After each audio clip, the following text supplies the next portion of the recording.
просто зачем вы, девушки, до сих пор еще узнаете вот эти вот способы, как понравиться нарциссу, как понравиться мужчинам? Зачем вам это надо?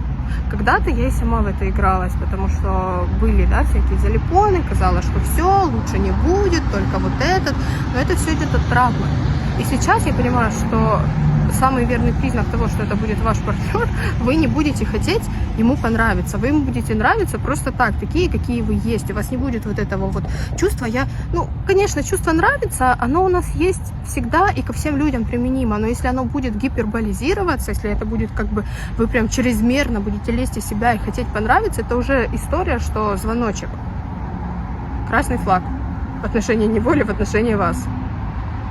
Не нужно никому нравиться, нужно просто быть собой, принимать, а чтобы быть собой, нужно принимать себя, а чтобы принимать себя, надо идти в глубины своего подсознания.